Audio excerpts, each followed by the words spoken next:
A finales del siglo XIX, la tradición esotérica adquiría popularidad en Occidente. Encabezados por H. P. Blavatsky, quien junto con el coronel Henry Steele Olcott fundan la Sociedad Teosófica.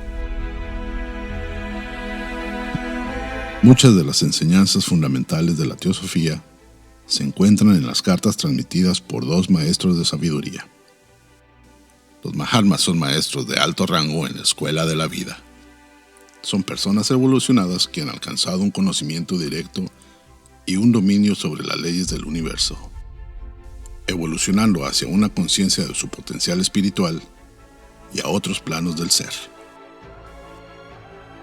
Movidos por la compasión hacia toda la raza humana, los maestros estaban interesados en comunicar su conocimiento al mundo.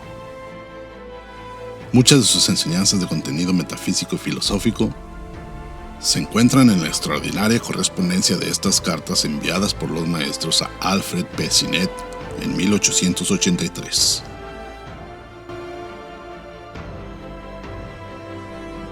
Hacemos la invitación para unirse al estudio de las cartas de los Mahatmas los días martes a las 11:30 horas del centro de México. Impartido por Enrique Reich, doctor en psicología, autor y conferencista internacional, donde analiza los aspectos fenomenales del contenido de las cartas y comenta su impacto posterior en la sociedad teosófica.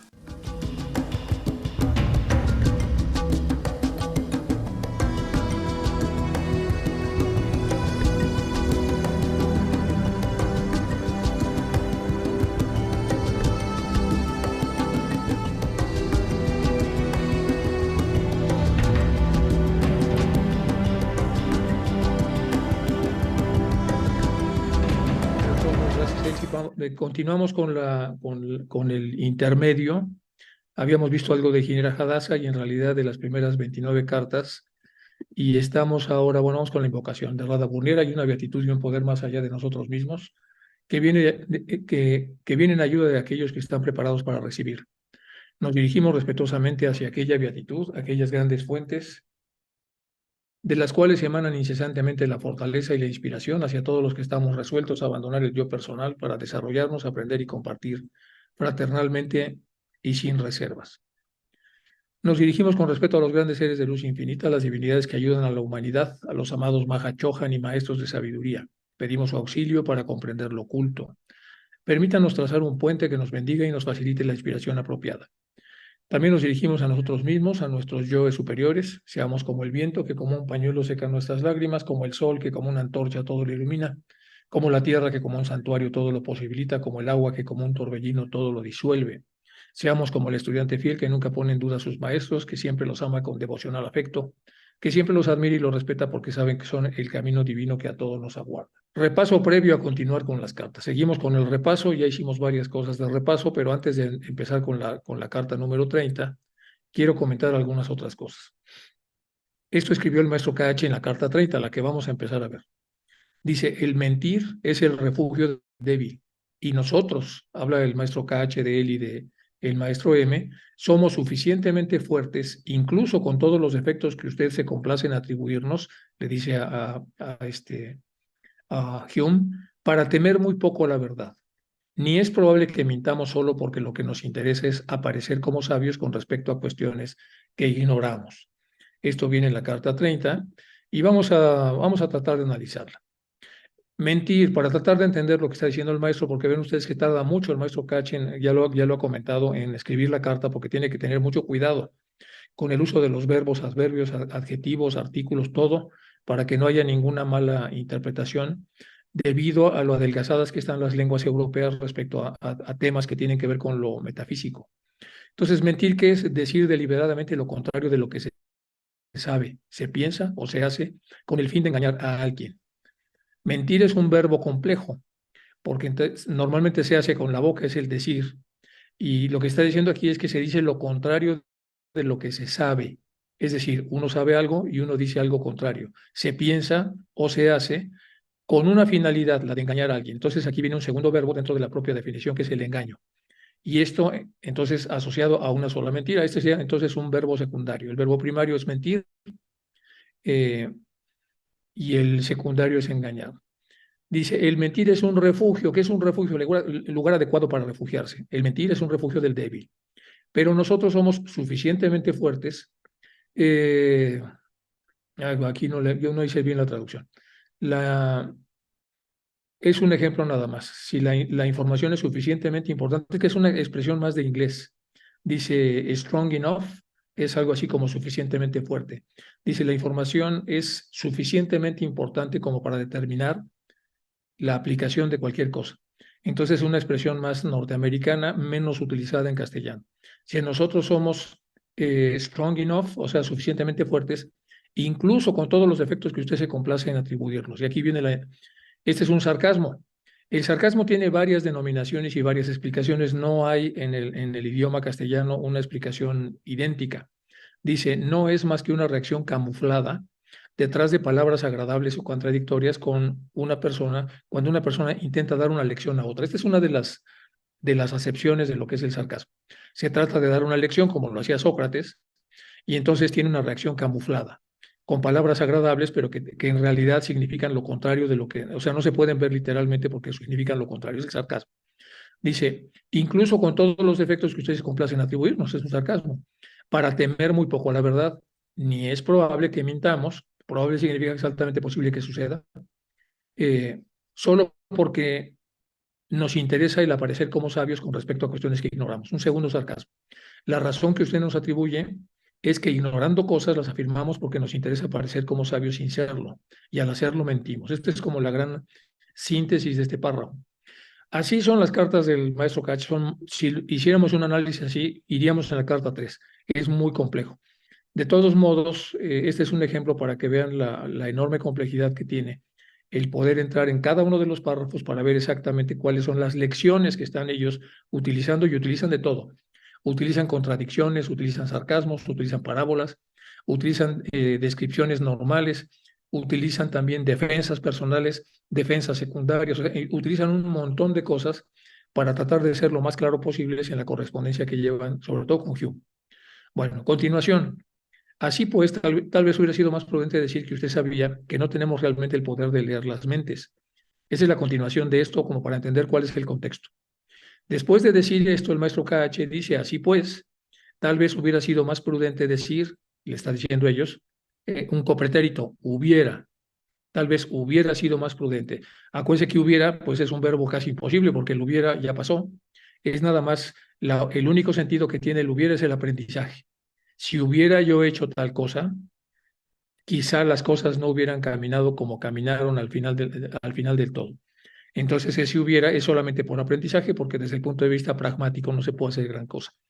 Dice, así pues, tal vez hubiera sido más prudente, y aquí está usando otro verbo, la prudencia, decir que usted sabía que no tenemos realmente el poder de leer las mentes, como ya lo habían dicho, tanto Sinet como él, a menos que nos pongamos en armonía total con la persona cuyos pensamientos quisiéramos conocer. Entonces dice, hubiera sido prudente decir que no tenemos el poder de leer las mentes como ellos lo expresaron. Dice, lo que sí tenemos poder es de entrar en armonía con la persona cuyos pensamientos queremos conocer, que es diferente, y concentrando sobre ella toda nuestra atención, ya que eso hubiera sido un hecho innegable, en lugar de una suposición gratuita, tal como ahora consta en su carta. Y aquí se hace una suposición gratuita. Eso también es una especie de sarcasmo, porque es un supuesto, está hablando, acuérdense, de los 5 niveles que tiene Platón respecto a los conocimientos, en donde lo más bajo es la doxa, que es la opinión. Entonces la suposición forma parte de la opinión, es decir, está muy cerca de la ignorancia, y es gratuita y necesaria, o sea, no lleva a nada, no tiene ningún costo, no explica nada, al contrario, es un supuesto que es falso. Por eso lo pone como suposición gratuita, tal como ahora consta en su carta. Sea como sea, yo solo encuentro ahora dos caminos ante nosotros, sin la más mínima desviación para un acuerdo. A partir de ahora, si su deseo es que trabajemos juntos, debemos hacerlo sobre una base de perfecto entendimiento. Es decir, el maestro ya está harto de estar corrigiendo los supuestos que hace, sobre todo Hume, y entonces por eso es que pone este primer párrafo y luego este segundo párrafo. Bueno, ese es un ejemplo de otra manera de interpretar las cartas que no se puede hacer con tanto detalle, pero que he tratado de hacerla, por lo menos no así, pero sí encontrando los párrafos más importantes y en aquellos en donde se dicen cosas muy importantes tratando de profundizar. Bueno, otro de los temas de los que se está hablando en las cartas por venir y en las últimas de las que se ha hablado es de la virtud y los defectos. Y por supuesto, el maestro está hablando mucho de cómo el camino hacia el adeptado requiere muchas virtudes y hay cosas similares en la tierra, en la parte más terrestre, menos celeste, en donde pareciera que también los caminos son virtuosos, pero no tanto, porque él va a empezar a señalar que en realidad hay cosas muy virtuosas, pero salpicadas de un montón de cosas defectuosas. Por lo tanto, vamos a hablar un poco de virtud. Nos pasamos a Lao Tse. Quien sigue la virtud se une a la virtud. Quien sigue al defecto se une al defecto. Y aquí está usando Lao Tse un verbo muy interesante, que es seguir, que es un verbo en movimiento, es un verbo dinámico. Puede ser, si nos robamos un poco las acepciones de la física clásica, que ellos dividen a estos movimientos en cinéticos y dinámicos, y dice que la cinética es el movimiento de los cuerpos sin atender a sus causas y la dinámica es atendiendo a sus causas. Entonces, quien sigue la virtud, estamos hablando de algo más consciente, es decir, un tema más dinámico. Quien sigue la virtud porque la ha diferenciado, porque la ha visto, porque la ha discernido, se unirá a la virtud. Quien sigue al defecto se unirá al defecto. Eso es el Lao Tse. Y establece una serie de virtudes que hemos de tener para vivir conforme al Tao, y entre ellas están, y estas son algunas de las virtudes que él habla de la parte secundaria de la virtud. La virtud es el ser virtuoso, la virtuosidad está en realidad formada por un montón de conceptos análogos como la piedad, la magnanimidad, la abnegación, la honestidad, la introspección, la inactividad y la enseñanza. Todas tienen un sentido diferente y van a diferentes partes de los diferentes cuerpos de un ser humano, pero en general lo que él dice es que siguiendo esto o siguiendo todo esto, automáticamente llevaríamos una vida virtuosa. Si hiciéramos este examen a Hume, que no se puede, pero tendríamos que hacerlo respecto al... Sí se puede, pero es un poco complejo y es un poco largo de explicar. Se llama autopsia de personalidad y entonces se seleccionan unos 50 rasgos, 50 episodios de la vida pasada de Hume y según lo que él haya hecho o cómo los haya resuelto, nosotros vemos si fue piadoso, si fue magnánimo, si fue abnegado, si fue honesto, introspectivo, inactivo y si estuvo abierto a la enseñanza. Y le ponemos a lo mejor del 1 al 5 a niveles y ahí empezamos a ver entonces si la persona está o más cercana o más alejada de la, de la virtud. Y si nos damos cuenta, pues respecto a la inactividad, que es una de las partes más elevadas de la conciencia humana, pues muy bajo. La enseñanza, pues no aprende, sigue agrediendo, muy bajo. La introspección también muy bajo, la honestidad tampoco, porque acusa sin argumentos, la abnegación, pues muy poco, nomás de dientes para afuera, y la piedad tampoco. O sea, suspendido está, si es que aplicáramos esto de acuerdo a este hombre. Y luego hay un verso, el verso 38 del Tao Te Ching, hablando más, ya saben ustedes cómo lo comenta, la virtud superior, la de arriba, no se precia de virtuosa jamás, o sea, es decir, nunca presume ser virtuosa. Esa es su virtud. Entonces, la virtud superior no se precia de virtuosa y esa es su virtud. La virtud inferior aprecia su propia virtud, la proclama, la promueve, la pone como una marca de sí mismo, por eso no es virtud. En otras palabras, el que se precia de virtuoso, al hacerlo, automáticamente anula lo que es la virtud superior. Y el que siendo virtuoso lo oculta, entonces ese es virtuoso, a pesar de que no podamos encontrarlo más que a través de una percepción secundaria. La virtud superior no actúa ni tiene objetivos que alcanzar. La virtud inferior sí actúa y sí tiene objetivos que alcanzar. La bondad superior actúa y no tiene objetivos. La justicia superior actúa y tiene objetivos. El rito superior actúa y si no haya respuesta, la fuerza. Así, perdido el Tao, queda la virtud. El Tao es el todo y el camino. Acuérdense que Tao significa todo y camino. Así, cuando perdemos el Tao, porque no podemos estar en esa altitud, queda la virtud, que sería como el arquetipo. La virtud, que podríamos dividirla en tres partes, cuando se perdida la virtud, queda la bondad, por lo menos. Perdida la bondad, queda la justicia. Perdida la justicia, queda el rito. El rito es solo la apariencia de fidelidad y origen de todo desorden. Y el rito lo podemos también dividir en varias partes y con eso nosotros complementamos un poco el diálogo de la República y tenemos una idea de cómo los seres humanos nos organizamos y cómo vamos perdiendo contacto con lo superior cuando perdemos el Tao y nos queda la virtud, pero luego perdemos la virtud y nos queda la bondad, la generosidad, el perdón, pero perdida la bondad queda la justicia, que esta ya es inferior al perdón, en donde se da a cada quien lo que le corresponde y donde está el karma representado. Y cuando se pierde la justicia queda el rito. Y por lo tanto, entonces, cuando llegamos al rito, ya estamos solamente en el mundo de las apariencias de fidelidad. Ya no es una fidelidad real, sino una fidelidad aparente. Y por lo tanto, el origen de todo desorden. Esa es la profundidad que tiene el Tao. Dice, es que el cielo y la tierra son inhumanos, son tan inhumanos que tratan a todas las cosas como objetos sin valor. Es que el hombre justo es tan inhumano, después de vimos ya lo que es justo, que está por debajo de la bondad. Es que el hombre justo es tan inhumano que trata a todos los seres como si fueran títeres. Es decir, todo lo ve como alejado de los sentimientos, alejados de la bondad, alejados de la virtud. Se ha perdido la virtud, se ha perdido la bondad, queda la justicia. Bueno, entre el cielo y la tierra el espacio es como un fuelle colosal, vacío pero inagotable. Cuanto más se agita, más sopla. Hablar en demasía puede perjudicar, es mejor conservar para sí los pensamientos. Bueno, y aquí tenemos el fuelle. El fuelle, en un sentido, incrementa la separación de opuestos y eso hacemos cuando estamos analizando un problema. Vemos los pros, los contras, las partes del medio, lo conveniente, lo inconveniente, etc. Cuando se cierra el fuelle, bueno, entre el cielo y la tierra, nos acaba de decir, entre el cielo y la tierra, el espacio es como un fuelle colosal, que se abre y se cierra. Dice, es que el hombre justo es tan inhumano que trata a todos los seres como si fueran títeres. Bueno, esa es la sentencia más importante de todo esto. Cuando el fuelle se cierra, se juntan los opuestos, como el espacio. Es decir, aquí estaría el pralaya, y cuando se abre otra vez, viene el mundo de la diferenciación, y aquí viene el manvantara, y entonces por eso es como un gigantesco fuelle.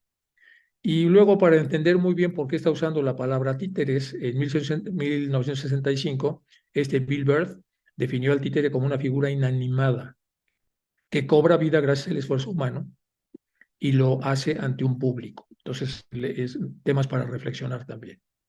Y aquí tenemos un ejemplo de lo que nos están más o menos diciendo. Entre la luz y la oscuridad hay un claroscuro enorme que va desde lo muy, muy oscuro, menos oscuro, regularmente oscuro, intermedio, un poco más claro, mucho más claro y lo luminoso. Entonces tenemos a la virtud, tenemos el logo solar, si ponemos lo que sería la verdad crística o la luz de Cristo, que se utiliza mucho en los salmos y en muchas de las oraciones, tenemos entonces un tono vibracional de luz, de luminosidad enorme, y esto pues llega a todos los seres. Y los seres podemos estar o más alejados o más cercanos a esa luminosidad. Y ya Lao Tse nos dice más o menos cuál es el camino, si estamos nosotros caminando en el defecto o estamos caminando en la virtud. Y ahí vamos a aplicar varios mecanismos como la racionalización, que es lo que utiliza mucho Hume. La racionalización es un mecanismo de defensa inconsciente que forma parte del psicoanálisis y consiste en hacer parecer como razonables cosas que no tienen ningún razonamiento lógico. Es decir, una persona ya elige una manera de pensar y luego busca las razones para demostrarlo. Entonces, la idea es pasar de la oscuridad a la luz por muchísimas razones. Y aquí tenemos más o menos lo mismo. Esta es la famosa pintura de la creación en la Capilla Sixtina, ¿se acuerdan? Y si nosotros vemos el detalle de cuando toca la divinidad a la humanidad, lo mismo, tenemos el paso de la virtud hacia el vicio, en la medida en la que el tocado, en este caso el ser humano, pueda entender el mensaje del que toca, que en este caso es la divinidad, para que pueda entonces ir asimilando el mensaje. Lo mismo pasa con los rishis de la Osa Mayor o la Osa Menor cuando están en el lago Masanovar y dictan los Vedas, lo mismo. Es otra vez cuando tocan, el tocado tiene que interpretar, tiene que recolectar, tiene que anotar esas verdades, tiene que cuidarlas, conservarlas y transmitirlas a diferentes grados de la humanidad como para que esto pueda conservarse, porque es un regalo. Y ahora un poco de los versos de Pitágoras sobre la virtud también, no los vamos a ver todos con tanto detalle, pero los versos de oro que escribió la escuela pitagórica expresan en pocas palabras y con una claridad definitiva el compromiso de vida de los pitagóricos de todos los tiempos, una escuela muy rígida, muy estructurada y que se dio en lo que ahora es el sur de Italia. Y de hecho, uno de los lugares de estudios teosóficos llevan el nombre de este lugar donde se reunían los pitagóricos. Su mensaje probablemente será tan actual dentro de 20 o 25 siglos, eso es lo que decían. Los versos apuntan y señalan impecablemente un camino hacia la autorregeneración de cada individuo. El sentido es que el ser humano se autorregenere. Nos regeneramos a través de la introspección, esa es una autorregeneración, activando a nuestro yo superior y entrando en comunicación con él, o nos regeneramos a través de un mentor externo y del debate que podemos tener con él. Entonces, la regeneración y autorregeneración, en todos los casos que puede utilizar cada individuo, constituye una base fundamental para un renacimiento colectivo. Aquí lo está aplicando a lo que es el colectivo de lo que se hacía en Crotona, la Crotona, es decir, la del sur de Italia, de la sabiduría de un futuro a medio plazo. Vamos con los versos de oro. El primero, honra en primer lugar a los dioses inmortales como lo manda la ley. Los dioses o espíritus inmortales son personificaciones de inteligencias cósmicas registradas en las leyendas de los mitos antiguos. Entonces, son inteligencias cósmicas que son transmitidas a través de leyendas o de mitos. Aquí, aunque dice leyendas, tendríamos que ver la acepción original porque el mito y la leyenda se parecen, pero no es lo mismo. Y no es lo mismo, por muchas razones. Bueno, pues la razón más importante es que en el mito aparecen personajes con cualidades humanas y sobrehumanas, es decir, aparecen dioses que bajan como... Y entonces aparece un mito. En el mito aparece la combinación de lo superior y lo inferior, por eso es que el mito es como... Es el gran libro de los mitos, es el gran libro de lo humano, porque en nosotros convergen la divinidad representada por dioses, que es lo que pasa en el mito, y también la humanidad, representada por lo que hacemos en el plano terrestre, en el plano físico. En cambio, la leyenda es una historia que puede ser o no ser creíble, en donde lo que ocurre son situaciones que son totalmente mundanas y terrestres. Entonces, están registradas en las leyendas de los mitos antiguos, es decir, en las formas más primitivas de conversación de lo que son los mitos antiguos. Los dioses son también los grandes instructores de la humanidad, como siempre, y eso aparece, por eso hay que honrar primeramente a los dioses inmortales, porque son los grandes instructores. Los adeptos mencionados en la literatura teosófica clásica, los grandes rishis de la Índiga antigua y los inmortales de la tradición taoísta. Esotéricamente, la ley a la que se refiere este verso es la ley de la evolución que guía simultáneamente al cosmos y a cada ser que vive en él. Bueno, así vienen los versos, así vienen los versos de oro de los pitagóricos. A continuación cumple el juramento que hiciste. La decisión de buscar la verdad manifestada a través de un juramento o voto espiritual es una expresión dinámica de nuestra conexión interior con el mundo divino. Entonces, ¿qué está diciendo acá? Pues algo muy serio. La decisión de buscar la verdad manifestada a través de un juramento o voto espiritual es una expresión dinámica de nuestra conexión interior con el mundo divino. De ahí su importancia, hasta el punto de ser colocada al principio de los versos de oro. Este juramento, en su aspecto más profundo, es simplemente la decisión tomada en nuestro propio corazón de seguir un camino, el camino de la sabiduría. El juramento de los pitagóricos es discutido con más detalle en el verso 48. Ahí se habla de qué cosa juraban ellos para poder entrar a la ordenación que tenían como pitagóricos. Después los héroes ilustres llenos de bondad y luz. Es decir, se cumple el juramento que hiciste, ahora los héroes ilustres llenos de bondad y luz. Los seres ilustres son seres de alto grado de evolución, aunque pueden no haber llegado a la liberación espiritual alcanzada por los adeptos o inmortales. Seres ilustres pueden no haber llegado a la liberación como los adeptos o inmortales.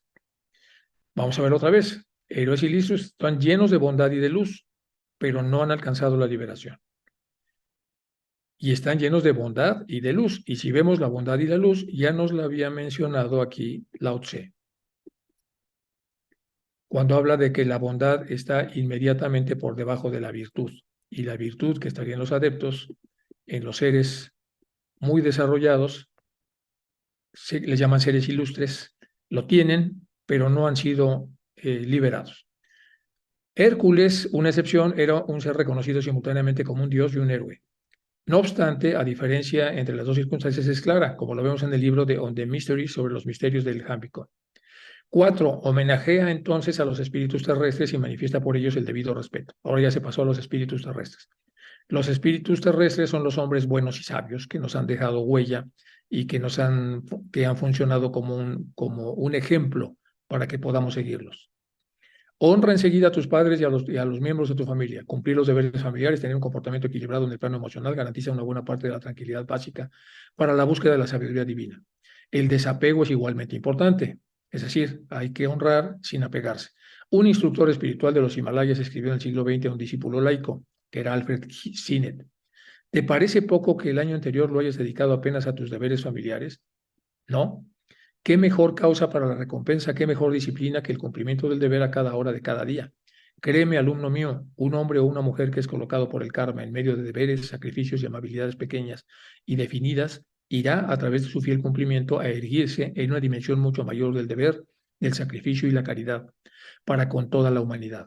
¿Qué mejor camino para la iluminación que buscas que la victoria diaria sobre el ego, la perseverancia a pesar de la ausencia de progreso psíquico visible, soportar la mala suerte con aquella serena resistencia que se transforma en ventaja espiritual, ya que el bien o el mal no pueden ser medidos por acontecimientos en el plano inferior o físico?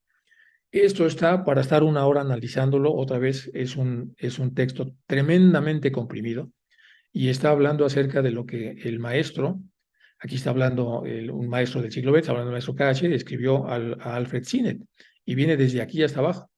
Y entonces lo que está diciendo que en esas pequeñas cosas, en el vivir diario, en el tener una actitud respecto a las cosas, es como la persona va creciendo, aunque no se dé cuenta de que eso está sucediendo. Es bellísima esta parte. Entre todos escoge como amigo aquel que se distingue por su virtud. Hay que escoger, hay que saber escoger a los amigos y hay que alejarse de los que no lo son tanto. En su obra titulada Dichos y Hechos Memorables de Sócrates, Xenofonte cuenta cómo Sócrates enseñó a Cristóbulo el arte de alejarse de los hombres ignorantes, al terminar que hoy sería como alejarse de los tóxicos, para hablar con la terminología actual. Al terminar su exposición, el sabio aconseja: queda tranquilo, Cristóbulo, busca hacerte bueno y una vez bueno te pones a la casa de los corazones virtuosos. Bueno, este es un movimiento a través de aproximación y repulsión. Aprovecha siempre tus suaves exhortaciones y sigue el ejemplo de sus acciones virtuosas y útiles, pero evita tanto sea posible alejarte de tu amigo por un pequeño error, porque la fuerza es limitada por la necesidad. Cuida no ser rencoroso cuando el error es pequeño.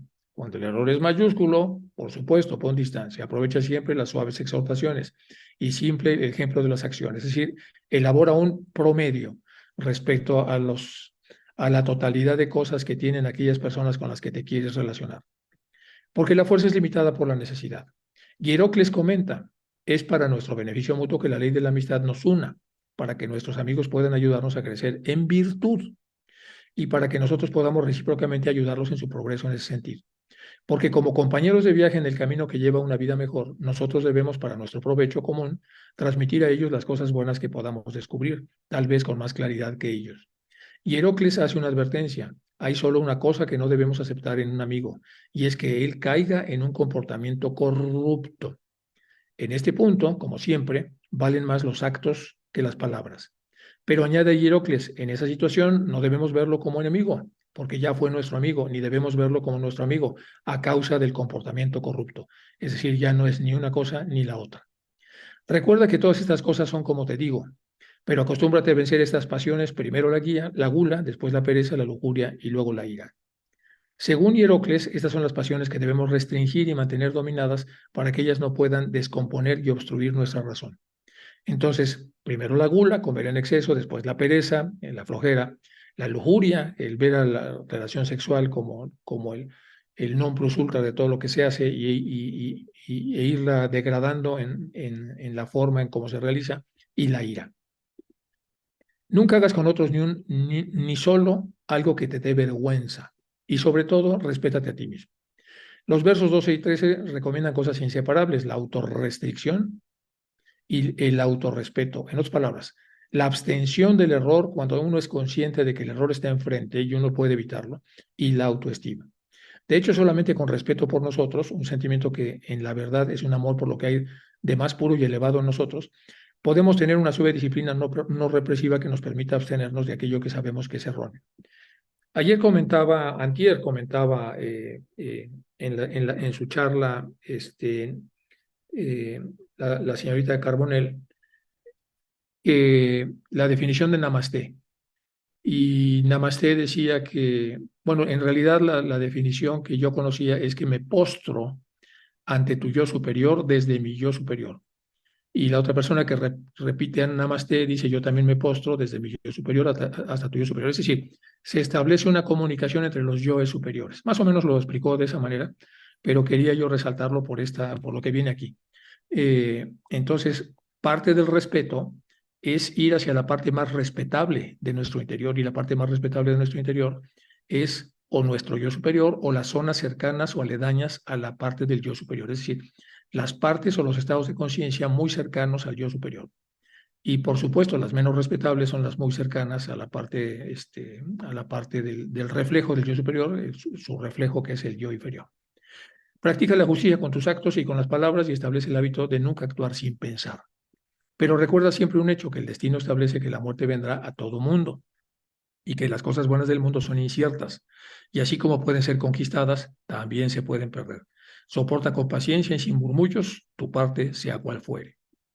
De los sufrimientos que el destino determinado por los dioses lanza sobre los seres humanos. Ese es el 19. Y aquí, pues, todo lo que viene de sufrimientos. En relación a los versos, Platón escribe en la República de Dios que para los griegos es la pluralidad estructural del mundo divino, la idea universal. Nunca es el causador de sufrimientos de alguien. Ahí Platón hace afirmar a Sócrates: Dios no es la causa de todo, solamente la causa del bien. ¿Estará entonces equivocado el verso 19? No, el verso no es fatalista. El destino determinado por los dioses y que es lanzado sobre el ser humano fue creado por el propio hombre. No lo lanzó Dios, lo lanzó el hombre a través del karma.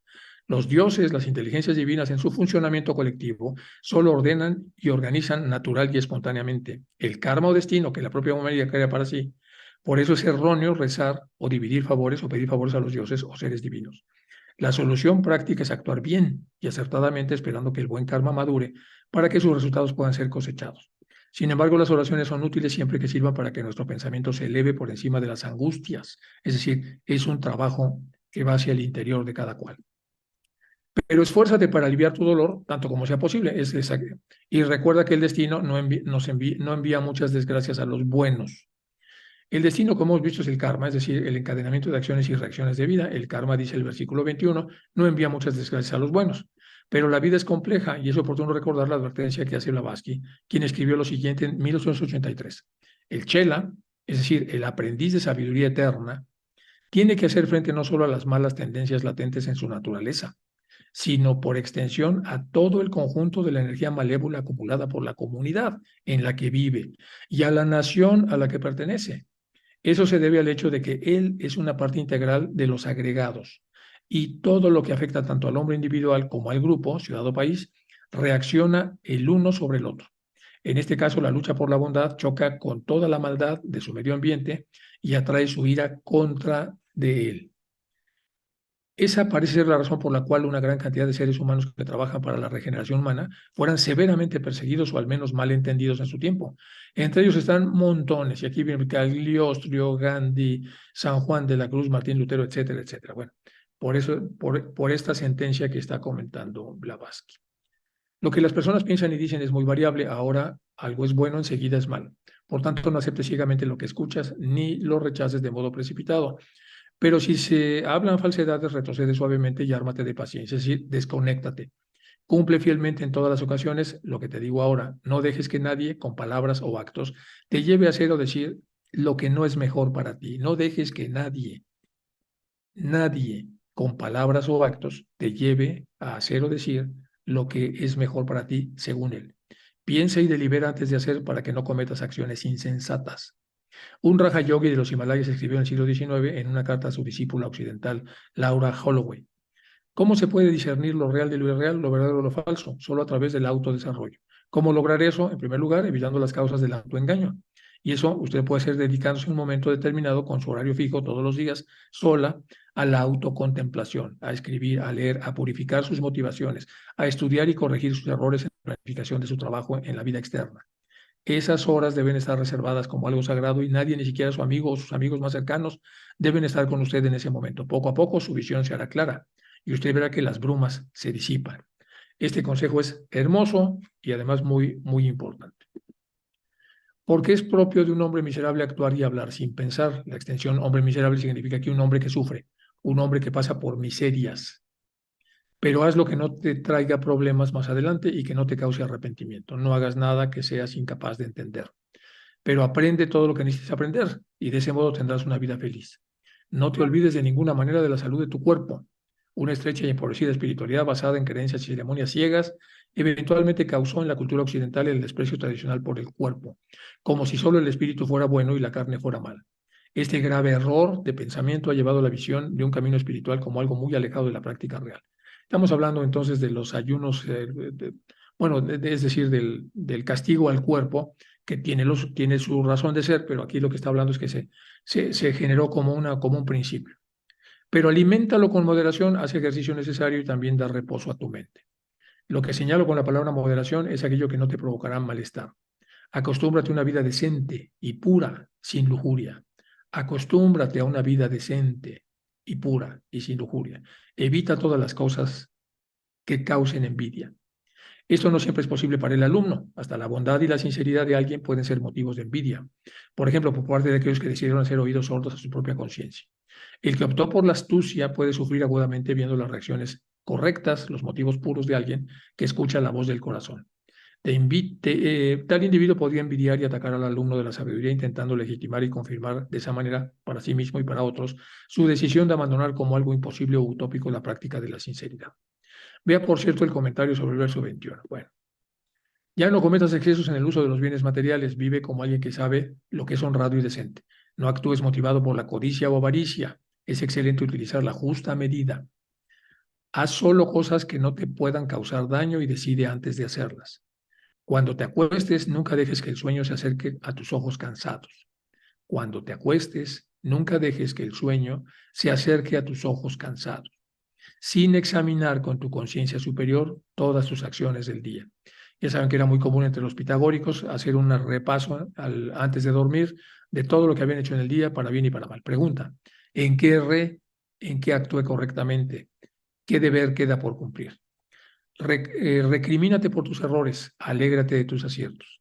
Bueno, aquí viene una larga explicación más teosófica con las revisiones del Kama Loka y del Devachan. Practica totalmente todas estas recomendaciones, medita sobre ellas, también debes amarlas con todo corazón. Son las que te pondrán en el camino de la virtud divina. Juro por el que transmitió a nuestra alma la sagrada tétrada, la fuente de la naturaleza cuya evolución es eterna. La tétrada tetrakis en griego, el cuadro sagrado por el que juntaban los pitagóricos. Aquel que transmitió la tétrada es el maestro, cuyo nombre se evitaba pronunciar en vano. Este es el juramento más inviolable de los pitagóricos, el cuaternario sagrado, simbolizado por la unidad que muestra en 4 aspectos del mundo visible y también el yo inmortal en su acción concreta.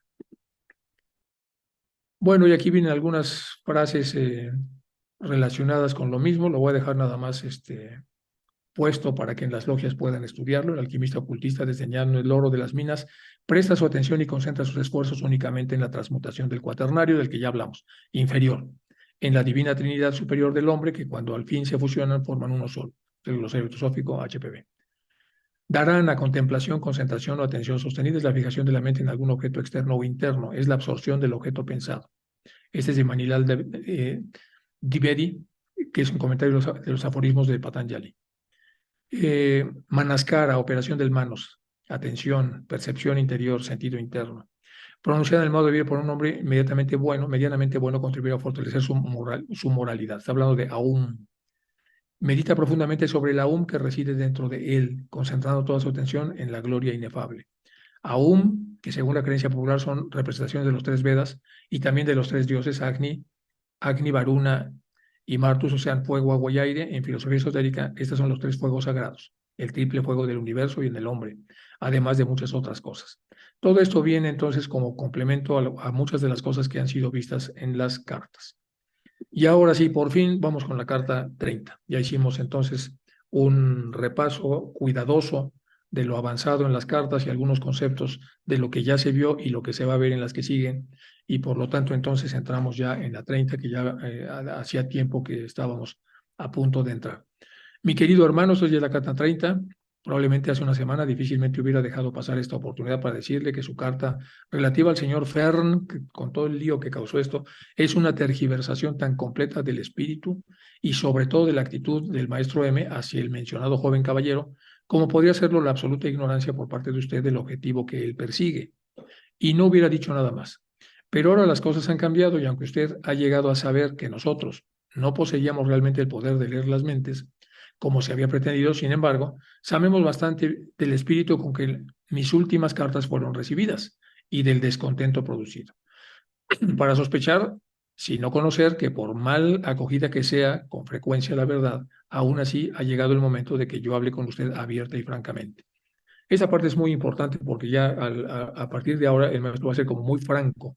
Dice, para sospechar, sino conocer, que por mala acogida que sea con frecuencia la verdad, por mala acogida que sea, o sea, por mucho que nos moleste a los occidentales que nos digan la verdad, por mala acogida que sea con frecuencia la verdad, aún así ha llegado el momento de que yo hable con usted abierta y francamente. El mentir es un refugio del débil, ya lo habíamos visto, y nosotros somos suficientemente fuertes incluso con todos los defectos que usted se complace en atribuirnos para temer muy poco la verdad. Ni es probable que mintamos solo porque nos interesa parecer como sabios con respecto a cuestiones que ignoramos. Eso ya lo habíamos visto. Así pues, tal vez hubiera sido más prudente decir que usted sabía que no tenemos realmente el poder de leer las mentes, porque era una suposición, a menos que nos pongamos en armonía tal con la persona cuyos pensamientos quisiéramos conocer y concentrando sobre ella toda nuestra atención, ya que eso hubiera sido un hecho innegable en lugar de una suposición gratuita, tal como ahora consta en su carta. Bueno, estamos haciendo el arranque, pero ya lo habíamos visto un poco. Sea como sea, yo solo encuentro ahora dos caminos ante nosotros, sin la más mínima desviación para un acuerdo. A partir de ahora, si su deseo es que trabajemos juntos, debemos hacerlo sobre una base de perfecto entendimiento. Tiene usted completa libertad para decirnos, puesto que usted parece creerlo, o mejor dicho, ha llegado a creerlo sinceramente, que la mayoría de nosotros, debido al misterio que nos envuelve, vivimos consiguiendo reputación por saber lo que realmente no sabemos, mientras que yo, por ejemplo, quedaré tan libre como usted para hacerle saber lo que yo pueda pensar de usted, prometiendo usted, por su parte, que no se reirá por fuera de lo que yo diga y que no me guardará rencor por dentro. Algo que a pesar de sus esfuerzos rara vez podrá evitar, pero que en el caso de que esté yo equivocado, usted lo demostrará con alguna prueba más sólida que una simple negativa. Y aquí viene una parte subrayada. Si usted no se compromete a tal promesa, será totalmente inútil para cualquiera de nosotros perder nuestro tiempo en controversias y en correspondencias.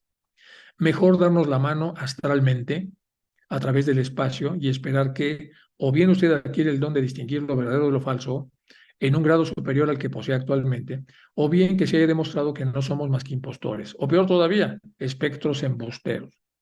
O bien, en último caso, que alguno de nosotros esté en disposición de demostrarle nuestra existencia a usted mismo o al señor Sinet. No astralmente, pues eso solo fortalecería la teoría espiritista, sino visitándoles en persona. Esta parte también es muy importante.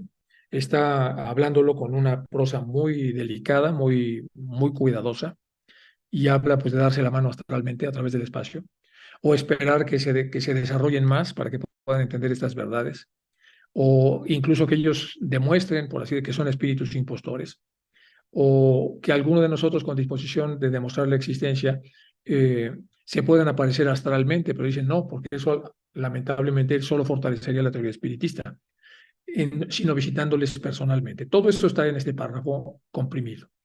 Puesto que resulta totalmente imposible convencerle de que incluso a veces leemos los pensamientos de otras personas, puedo esperar que reconozca en nosotros al menos el suficiente conocimiento del idioma inglés para no haber interpretado totalmente mal su comprensible carta. Y créame cuando le digo que habiéndole comprendido perfectamente, le contesto a usted tan llanamente, mi estimadísimo hermano. Y créame, cuando le digo que habiéndola comprendido perfectamente su carta que me envió, le contesto a usted tan llanamente, no amablemente, llanamente, mi estimadísimo hermano. Usted está tremendamente equivocado de principio a fin. Toda su carta está basada en una falsa interpretación, en una total ignorancia de los eslabones perdidos que son los únicos que pueden proporcionarle la verdadera clave de toda esta situación. ¿Qué puede usted interpretar de lo que sigue? Mi querido maestro, es parte de la carta. Entre todos, ustedes se están echando a perder por completo a Fern, lo que dice Hume. Entre todos ustedes están echando a perder por completo al pobre de Fern. Es 1000 veces lamentable. No es solamente lamentable, es 1000 veces lamentable. Porque realmente en el fondo es un buen muchacho y tiene un intenso deseo de conocimiento oculto, fuerte voluntad y una gran capacidad de automortificación. Y estoy seguro de que él sería útil para los propósitos de ustedes. Pero su arrogancia, la de ustedes, se está volviendo intolerable. Hola, arrogancia e intolerable. Y se está convirtiendo en un inveterado embaucador. Y eso es culpa de ustedes. Ha engañado completamente a Morya.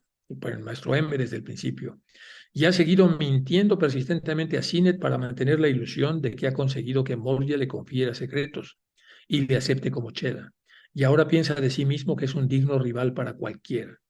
Moria contesta, cayendo completamente en la trampa: este fraude empezó sin duda en el interés nuestro, de ustedes, etcétera, etcétera. O sea, la carta pues lleva mucho veneno, como podemos ver, por eso está contestando tan contundentemente el maestro. Bueno, vamos a ver por qué está tan enojado Hume. Del otro lado aparece la hipótesis de frustración-agresión, es una de tantas hipótesis que tiene la psicología. Es una teoría de la agresión propuesta por John Dollar, Neil Miller y otros autores. Es muy antigua, es del 39, expandida posteriormente por Miller en el 41 y luego por Berkowitz. Esta teoría postula que la agresión es el resultado de bloquear o frustrar esfuerzos de una persona para alcanzar un objetivo o meta. Es decir, una persona se plantea un objetivo y si no sale, y no sale, y no sale, la frustración, que es lo que evita que un objetivo se consiga, la frustración origina agresión. Por eso entonces el modelo es de frustración-agresión. Perdón, originalmente este grupo de investigadores fue llamado al grupo de Yale, quienes expusieron su teoría en el libro de Frustration and Aggression del 39. De acuerdo con Dollar y sus colegas, la frustración sería la emoción que surge cuando algo que nos habíamos planteado no se cumple. La agresión es definida como un acto cuyo objetivo es dañar a otro organismo, ya sea en forma física o en una forma emocional. Bueno, eso es entonces la posible explicación entonces de por qué está tan furioso Hume y tiene notas tan fuertes para expresarlo. No es necesario que yo repita una vez más lo que ya le he dicho antes, es decir, que hasta recibir la primera carta de usted sobre el señor Fem, yo nunca había dedicado un solo momento de atención. Entonces, ¿quién de entre nosotros echa a perder a ese joven caballero? ¿Moria? Bien, es fácil que usted sabe menos de él de lo que cree que sabe sobre lo que usted tiene en su mente. Fern ha embaucado por completo a Moria. Sí, sí. Siento verme obligado a confesar que, de acuerdo con el código occidental de ustedes, más bien pareciera lo contrario, que fue mi amado hermano el que embaucó al señor Fern. Y si no tuviese el malsonante término otro significado entre nosotros, así como también otro nombre, este último, por supuesto, puede parecerle a usted aún más irritante, puesto que el señor Sinet, que en eso no es más que el eco de cada hombre de la sociedad inglesa, lo considera absolutamente irritante para los sentimientos de la mayoría de los ingleses. Este es otro nombre, el nombre de lo que está pasando aquí es probación, algo que todo chela que no quiere serlo simplemente a título decorativo tiene que soportar nolens volens durante un periodo más o menos largo. Aquí lo que está aclarando el maestro KH es que lo que pareciera una serie de pruebas duras que son como de mala educación que se hagan sobre Fern, en realidad ellos le llaman probación. Algo que todo chela que no quiera hacerlo simplemente a título decorativo, es decir, cuando un chela realmente quiere ser chela y no nada más tener como el decorativo título de serlo, tiene que soportar nolembolens durante un periodo más o menos largo, a que por esa mismísima razón, que sin duda está basada en lo que ustedes, los occidentales, siempre consideran como un sistema de embaucar o engañar, yo que conozco las ideas europeas mejor que Moria, me he negado siempre a aceptar y ni siquiera a tener en cuenta a cualquiera de ustedes dos como chelas. Nunca me imaginé que ustedes pudieran ser chelas, ni Hume ni Sinet. Así pues, lo que usted considera ahora como engaño por parte del señor Fern, lo hubiera atribuido a Moria solo con quien hubiera sabido usted algo más de lo que desde nuestro sistema no sabe, mientras que la verdad es que el uno es por completo irresponsable en muchas de las cosas que se están haciendo ahora. Y el otro está llevando a cabo lo que honradamente advirtió de antemano el señor Fern. ¿Qué es lo que advirtió? Y si usted ha leído la correspondencia, como dice, debe haberse enterado de ello por la carta de HPB a Fern, escrita desde Madrás, carta que en su celo al servicio de M, ella le escribió a Simla, esperando que con eso le atemorizaría. Es decir, ya había escrito HPB a Fern. Vamos a ver de este lado, como para colmo de males, dice al final de la carta, el señor Hume envía a la señora Blavatsky para la publicación en el Theosophist un artículo sobre mis maestros que, por decir lo menos, es sumamente repulsivo para los sentimientos de nosotros los hindúes. Con mi más profunda simpatía y los más cordiales saludos para usted, sinceramente suyo, Damodar Malakar. Esto está en inglés para tratar de verlo, porque como es un inglés antiguo, luego cuesta un poco de trabajo, pero más o menos es lo que quiere decir el final de la carta, respecto a lo muy despectivos que se mostraron hacia los hindúes. Y para demostrarlo, bueno, pues aquí está la carta. Localicé la carta, ya la bajé, la traduje. Esta es la carta la famosa carta de la que se está hablando. Y dice lo siguiente.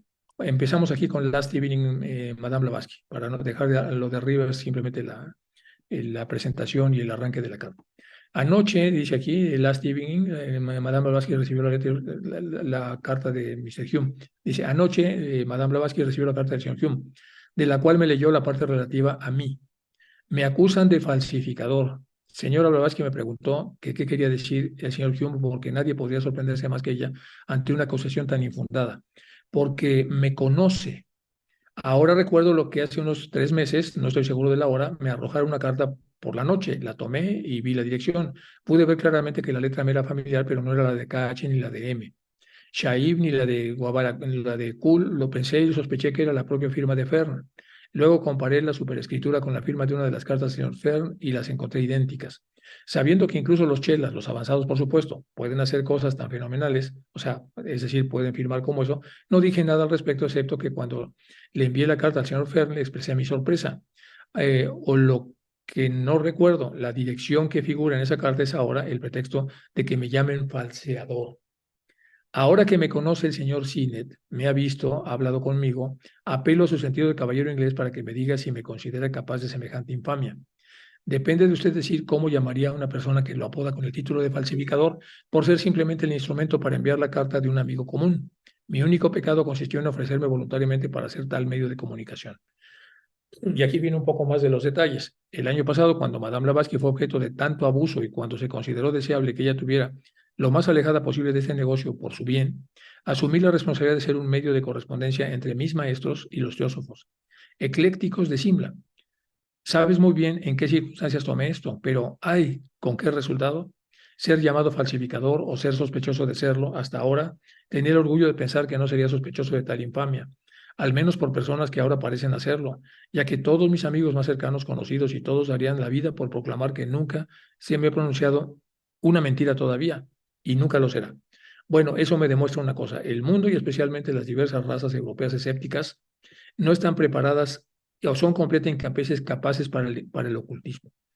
Aquellos de nuestros maestros que no quieren tener nada que ver con los europeos tienen, digo, toda la razón. Me importa un comino la opinión del mundo exterior. Sé que estoy como un espejo ante mis maestros. Ellos sí me conocen y están bastante seguros de que a pesar de todos mis defectos soy honesto, veraz, sincero y fiel. Tengo muchas debilidades entre las que destacan la indiscreción, la imprudencia y aún una pequeña partícula de desconfianza a la hora de emprender cualquier trabajo.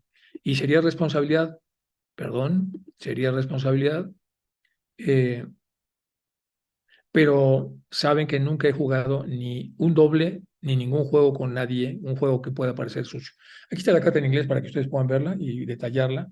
Y al final aparece aquí la parte final de la carta ya firmada por Damodar Mabaracar.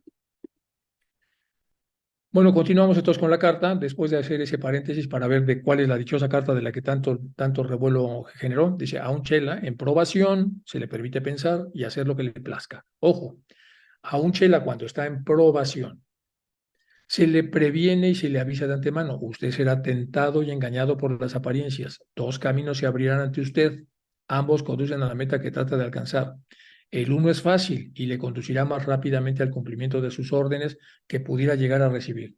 El otro es más penoso, largo, espinoso. Es un camino lleno de piedras y abrojos que le hará tropezar más de una vez en su marcha. Y al final del cual, después de todo, puede que quizás encuentre el fracaso y puede que se sienta incapaz de cumplir las órdenes que se le han dado para algún pequeño trabajo en particular. Pero mientras que el segundo camino será el causante de las dificultades que usted habrá de soportar en él y que se le tendrán en cuenta en su haber, el primero, el camino más fácil, no puede ofrecerle más que una satisfacción momentánea, un cumplimiento fácil de la tarea. El chela se halla en perfecta libertad y con frecuencia completamente justificada desde el punto de vista de las apariencias. Para sospechar que su gurú es un impostor, como la elegante palabra lo expresa, más que eso, cuanto más grande y cuanto más sincera sea su indignación, ya expresada en palabras o bien bulliendo en su corazón, tanto más capacitado está él y mejor cualificado para convertirse en un adepto. Es libre y no se le ha de tener en cuenta la utilización de las palabras y expresiones más ofensivas que se refieran a las acciones y las órdenes de su gurú, siempre que salga victorioso de la penosa experiencia, siempre que resista todas y cada una de las tentaciones, que rechace toda la fascinación y demuestre que nada, ni siquiera la promesa de lo que el más considerado querido de la vida, la más preciosa dádiva, su futuro adoptado, es capaz de desviarle del camino de la verdad y la honradez, o de obligarle a convertirse en un impostor. Mi querido señor, difícilmente estaremos más de acuerdo en nuestras ideas sobre las cosas, ni siquiera en el valor de las palabras.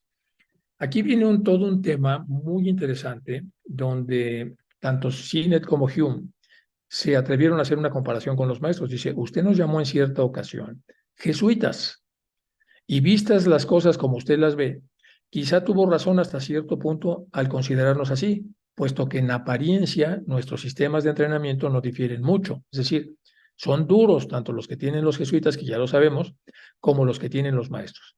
Pero eso solo externamente. Como dije una vez, ellos saben que lo que enseñan no es verdad y nosotros sabemos que lo que impartimos es verdad. Ahí empiezan las diferencias. La única verdad y nada más que la verdad. Ellos trabajan por el mayor poder y gloria de su orden, nosotros por el poder y gloria final de los individuos, de las unidades aisladas de la humanidad en general, y nos sentimos complacidos aún más, nos sentimos obligados a mantener nuestra orden y a sus jefes totalmente en la sombra, es decir, sin brillar, sin darse cuenta de ellos. Ellos trabajan y se afanan y embaucan para beneficio del poder terrenal en esta vida. Nosotros trabajamos y nos afanamos y dejamos que nuestros chelas sean temporalmente embaucadas para populares medios, mediante los cuales nunca puedan ser engañados en adelante. Es decir, sí, tropiezan, pero se les dan los medios para aprender. Y para que puedan descubrir todo el mal de la falsedad y la mentira, no solo en esta, sino en muchas de sus vidas futuras. Ellos, los jesuitas, sacrifican el principio interno, el cerebro espiritual del ego, para alimentar y desarrollar mejor el cerebro físico del hombre personal, evanescente, sacrificando a toda la humanidad para ofrecer el holocausto a su sociedad. El insaciable monstruo que alimenta el cerebro y de la médula de la humanidad desarrolla un cáncer incurable en cada uno, en cada punto de carne sana que toca. Nosotros, los criticados y mal comprendidos hermanos, tratamos de persuadir a los hombres para que sacrifiquen su personalidad, que simplemente es un destello pasajero, por el bienestar de la humanidad, y en consecuencia por sus propios egos inmortales que son parte de esta última, puesto que la humanidad es un fragmento del todo integral, aquello en lo que se convertirá algún día. Ellos son adiestrados para engañar, nosotros para desilusionar. Ellos mismos hacen el trabajo del basurero y, exceptuando algunos pobres y sinceros instrumentos suyos, lo hacen con amor y con fines egoístas. Nosotros dejamos eso a nuestros servidores, los dukpas, a nuestro servicio, dándoles carta blanca por el momento y con el único objeto de evidenciar toda la naturaleza interna de Chela, cuyos muchos escondrijos y rincones permanecerían oscuros y ocultos para siempre si no facilitaran los medios para ponerlos a prueba. Por turno, cada uno de esos rincones que Chela gane o pierda, la recompensa depende solo de él. Pero usted tiene que tener presente que nuestras ideas orientales acerca de los motivos, la verdad y la honradez difieren considerablemente de sus ideas occidentales. Bueno, fuertísimo lo que dice aquí el maestro en relación a la orden. Y esta, bueno, es una pintura alegórica de cuando fueron expulsados. No sé si puse un tema un poco de la expulsión, creo que no puse de la expulsión, déjenme ver. Vamos a hablar un poco del tema. En 1773-74, los jesuitas empezaron a ser perseguidos en diferentes países y luego le llegó el turno a España y hubo un papa específicamente que fue el que dictó la orden de que fuesen expulsados. Yo tengo la idea de que ya les había puesto algo. Déjame ver si viene más adelante. No, no viene más adelante. Bueno, entonces esta es una de las tantas pinturas que se hicieron por la expulsión de los jesuitas. Como sabemos, esto pasó en todo el mundo y se fueron a refugiar a países no cristianos, muchos de ellos, y esto duró hasta 1806, me parece, o 5 por ahí, o sea, duró muchos años, desde 1770 y tantos hasta 1806 aproximadamente. Los jesuitas fueron expulsados, se fueron retirados sus bienes y fue un lío. Y también fue otro lío el rehabilitarlos cuando empezaba recién los 1800. Bueno, ellos trabajaban y se afanaban en embaucar para beneficio del poder terrenal en esta vida. Nosotros trabajamos y nos afanamos y dejamos que nuestros cielos sean temporalmente embaucados para procurar los medios mediante los cuales nunca puedan ser engañados adelante. Ya lo vimos. Ellos los jesuitas sacrifican el principio interno del cerebro espiritual, del ego para alimentar y desarrollar mejor su cerebro. Bueno, esto ya lo leímos todo y esta es entonces la pintura que les decía. Esta es la misma pintura, hay otras, hay pinturas clásicas respecto a cómo una mano desde arriba les está quitando el piso y están cayendo. De hecho, se hizo en el caso de España en casi un poco más de 24 horas, de un día a otro, ahí lo pueden ustedes leer en los análisis históricos, fueron invadidas y bueno, todo lo que originó la expulsión se hizo en muy pocas horas. Tanto ustedes como nosotros pensamos que es moral decir la verdad e inmoral mentir, pero aquí termina todo parecido y nuestras opiniones difieren en un grado realmente notable. Por ejemplo, sería muy difícil para usted explicarme cómo puede ser que su civilizada sociedad occidental, iglesia, Estado, política y comercio, haya presumido siempre de una virtud que resulta totalmente imposible poner en práctica sin restricciones. Lo mismo por parte de un hombre educado que por un estadista, un comerciante o cualquier otro que vive en el mundo. ¿Puede alguien perteneciente a las clases antes citadas, la flor innata de la caballerosidad inglesa, sus más orgullosos pares y sus miembros del parlamento más distinguidos, sus damas más virtuosas y puritanas, puede alguno de ellos decir la verdad, me pregunto, tanto en casa como en sociedad durante sus funciones públicas o en el círculo familiar? ¿Qué pensaría usted de un caballero o una dama cuyas afables y corteses maneras y cuya suavidad de lenguaje no disimularan ninguna falsedad, y que al encontrarse con usted le expresara brusca y simplemente lo que piensa de usted o de cualquier otra persona? Es decir, de no estar haciendo lo políticamente correcto, no estar fingiendo una caballerosidad educada, sino hablar con la verdad. ¿Y dónde puede usted hallar esa perla de comerciante honesto o ese patriota temeroso de Dios o político, un simple visitante causal suyo, que durante todo el tiempo no disimule sus pensamientos y no se sienta obligado a mentir deliberadamente, so pena de ser considerado un bruto y un loco tan pronto como se ve obligado a decir lo que piensa de usted, al menos lo que excepcionalmente sus verdaderos sentimientos no necesitan ser disimulados? Todo es mentira, todo es falsedad a nuestro alrededor y en nosotros, mi querido hermano, y es por eso que parece que usted tan sorprendido, si no afectado, cada vez que se encuentra con una persona dispuesta a decirle claramente la verdad, en su propia cara. Y además, ¿por qué le parece imposible aceptar que un hombre pueda no sentir animosidad contra usted? ¿Por qué le parece a usted imposible que una persona pueda tener cosas, issues contra usted? Y aún más, incluso que le aprecie, a pesar de ver las diferencias, lo aprecie y le respete por algunas cosas que, sin embargo, le digan a usted a la cara franca y sinceramente lo que piensa de usted. Al informarse de la opinión de M sobre usted, expresada en algunas de sus cartas, dice usted que él tiene un modo peculiar de expresarse, por no decir otra cosa peor. No debe usted estarse seguro de que por el hecho de que las cartas son de su puño y letra estén escritas por él, aunque desde luego cada palabra está ratificada por él para servir a ciertos fines. Ahora bien, ese modo es simplemente la verdad desnuda que él está dispuesto a escribirle, o incluso a decirle y a repetirle a la cara sin el menor empacho, a menos que haya dejado a propósito que las expresiones fuesen exageradas con la misma intención ya mencionada. Y de todos los hombres que conozco, él es precisamente el único para hacerlo así, sin la menor vacilación. Por eso le llama a usted una especie de tipo autoritario y muy irritable si le contradicen, pero añadiendo que usted no advierte en él malicia y que por esto le agrada menos. Ahora bien, esto no es así. Hermano mío, usted lo sabe. No obstante, estoy dispuesto a conceder la definición un sentido limitado y admitir y a repetir con usted y con él a mi lado, que es una especie de tipo muy autoritario y ciertamente algunas veces muy propenso al enfado, especialmente si le llevan la contraria en lo que él sabe que es cierto. ¿Pensaría usted mejor de él si disimulara su enojo? Si le mintiera a sí mismo y a los extraños, permitiéndose así que le adjudicara una virtud que no tiene y la presuma? Si es un acto meritorio extirpar la raíz de todo sentimiento, siquiera tener en cuenta a cualquiera de ustedes dos como chelas. Así pues, lo que usted considera ahora como un engaño por parte del señor Fern, lo hubiera atribuido a Moria solo con lo que hubiera sabido usted algo más de lo que sabe de nuestro sistema. Mientras que la verdad es que el uno es por completo irresponsable en muchas de las cosas que está haciendo ahora, y el otro está llevando a cabo lo que honradamente advirtió de antemano el señor Fern. Y si usted ha leído la correspondencia, como dice, deberá haberse enterado por ello de la carta de HPB a Fern, escrita desde Madrás, carta que en su celo al servicio de M y él escribió en Simla, esperando que con eso le atemorizaría. A un chela en probación se le permite pensar y hacer lo que le plazca, pero le van a dar duro. para que pueda probar a sí mismo si tiene entonces o no los arrestos necesarios para convertirse en eso que pretende, es decir, en ser Shell. Bueno, hermano mío, en mi opinión, es usted intensamente egoísta y presuntuoso, y ahí viene la retroalimentación. Mi querido hermano, hermano mío, en mi opinión, usted es intensamente egoísta y presuntuoso.